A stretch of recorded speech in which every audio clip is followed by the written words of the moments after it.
On the night of June 12, 1994, a quiet neighborhood in Los Angeles became the center of one of the most shocking criminal investigations in American history. A luxury home in Brentwood, a dark street, and two victims lying outside a gate. The first victim was Nicole Brown Simpson. She was 35 years old, a former wife of one of America's most famous athletes. The second victim was Ronald Goldman, a 25-year-old restaurant worker who had stopped by Nicole's home that night to return a pair of glasses that had been left behind. Neither of them would make it out alive. The scene was horrifying. Investigators discovered signs of a violent attack. There were blood drops, footprints, and evidence that suggested the killer had spent time at the scene. But one detail changed everything. Nicole Brown Simpson was not just another victim. She was connected to a celebrity, her ex-husband, O.J. Simpson, a man millions of Americans knew as a football legend. Before the accusations, Simpson was considered one of the most recognizable faces in the country. He was a college football superstar, an NFL champion, a successful actor, a television personality. To many people, he represented the American dream. But behind the cameras, the story was far more complicated. The relationship between O.J. Simpson and Nicole Brown had been troubled for years. They married in 1985. They had children. They appeared to have a glamorous life. But behind closed doors, there were serious problems. Nicole had reported incidents of domestic violence. Police had been called to their home multiple times. Friends said she was afraid of what might happen. After their divorce, the tension continued. And then came the night of June 12th. A neighbor's dog was found walking near the area, acting strangely. The dog eventually led people toward the bodies. That discovery would begin a case that would capture the entire world. Within hours, investigators started looking at O.J. Simpson. Not because he was famous, but because of the evidence. A bloody glove was found near his home.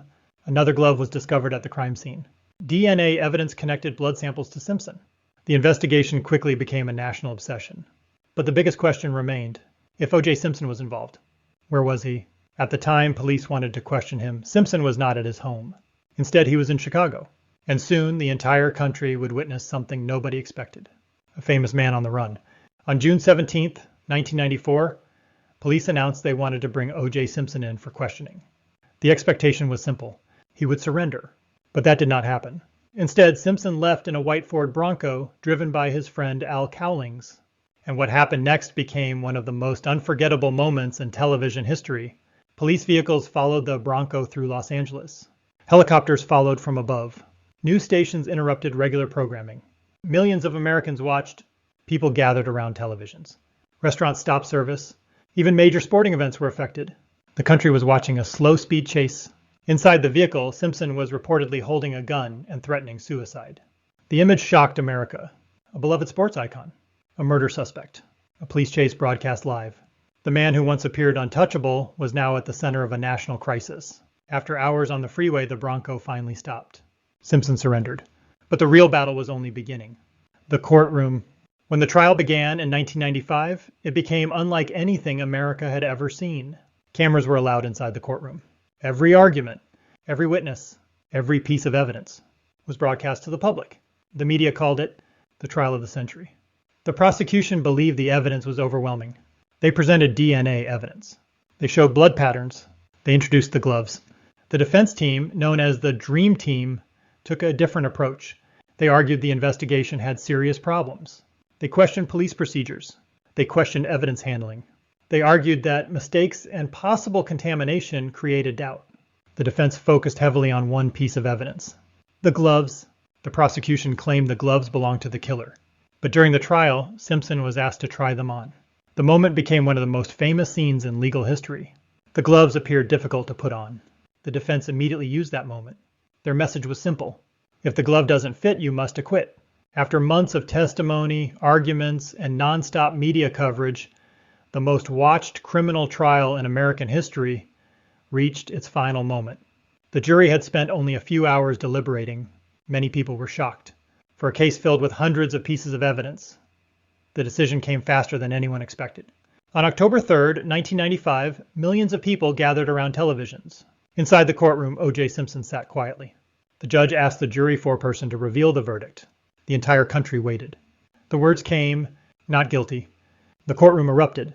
Some people celebrated. Others were stunned. Across America, reactions were completely different depending on who was watching. For many in the black community, The verdict represented something bigger than one murder case.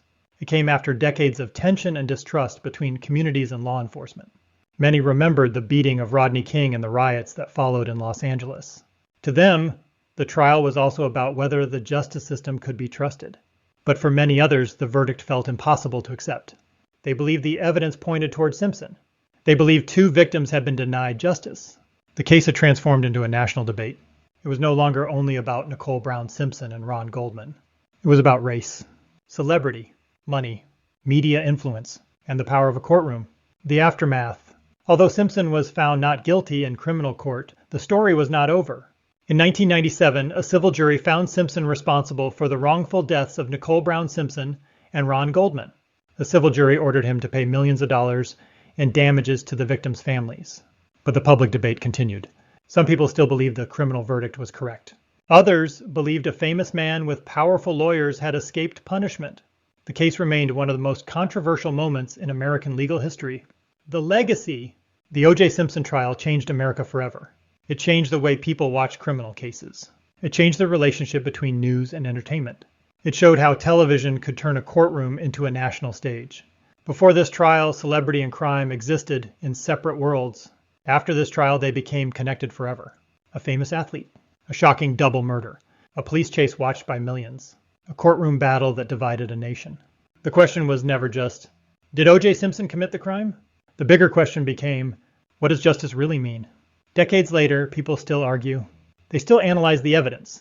They still debate the verdict. And they still remember the moment when America stopped everything to watch.